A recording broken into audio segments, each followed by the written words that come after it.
In Atlanta for business last week. Everyone is polite and genteel in restaurants and hotels. On the highway, everyone's in a big hurry. People want to get there first at other people's expense. Southern aggression, it's alive and well. Lots of ladies in dresses also. And here in Chicago, people report ladies wearing dresses again to church. They say it's a sign of shifting toward conservatism. People in the 1980s were generous because they were doing well. The modern business model is to squeeze all the money you can out of the customers you have, then dump them for new, higher paying customers. You can complain about it and criticize it, but you'll be accused of being a racist and charged with harassment. The war between the states wasn't a war against each other, it was a war against the federal government. You can't even talk about that. So we call it Southern aggression instead. You can put a dress on it and take it out to dinner. Just don't talk about it. You'll cross over into the transformative nature of your own disrepute. Welcome. Welcome to Coffee Hour. I'm Stanley Smith. At Coffee Hour, we talk about everything and nothing. Recently, we talked about broken hearts, tattoos, experiencing loss, and being aware of healing. The readings at Washington National Cathedral are from Hosea, let us return to the Lord, and from Romans, where there's no law, there's no transgression. Gospel reading was from Matthew, I'd rather be disreputable than a hypocrite. The sermon at Washington National Cathedral was by Patrick Kaiser. Patrick preached about the transformative power of God's mercy. He said collaborating with the corrupt state is seen as worse than being corrupt yourself because you're collaborating with the enemy. We're pretty good at avoiding the disreputable people and the ritually unclean. It's like they don't even exist. Ritually unclean people are pushed to the margins, to the fringe.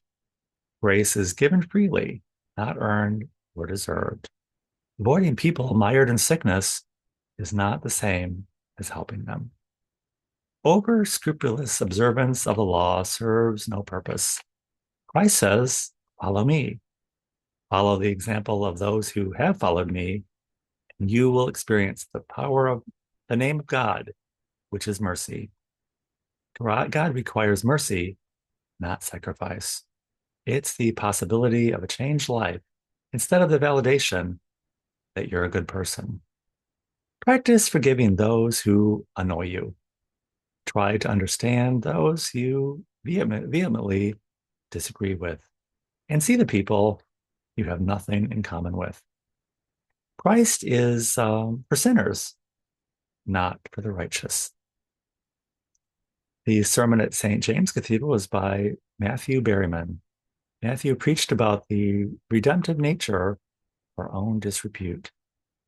Matthew said we're always living in the worst of times, a time of total corruption and an oppressive state. It's the protective bubble we live in when we see the world around us as bad and ourselves as good. We live in the bubble until we encounter the broken heart of beauty, love, acceptance, tragedy, and loss. Then we enter into the transformative nature of our own disrepute. I was wrong. I was not caring. I did not do what I could have done to help. How we see the world justifies who we are until we're not that person anymore.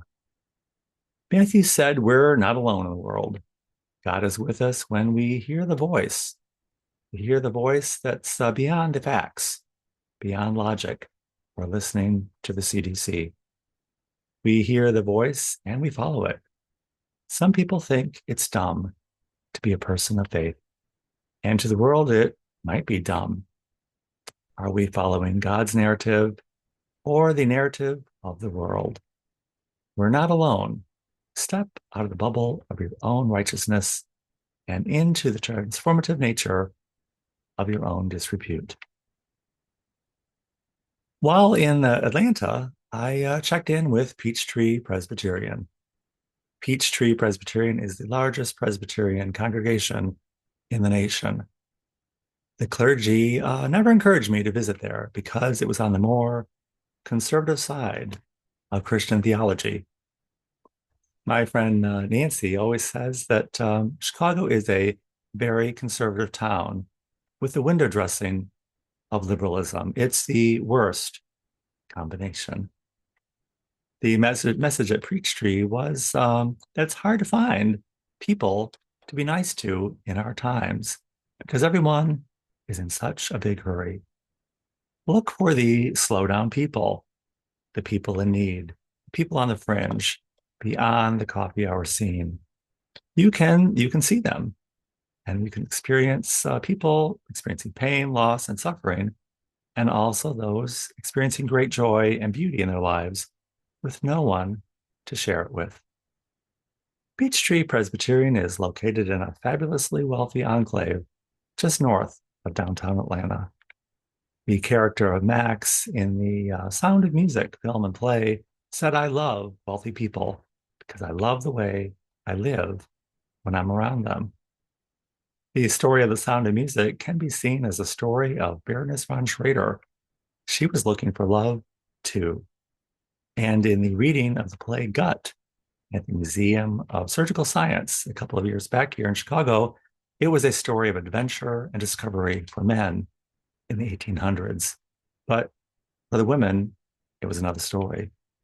One of the women at the end of the play, and the parts were all played by men, even the women's parts, she asks at the end of the play, well, what about our lives?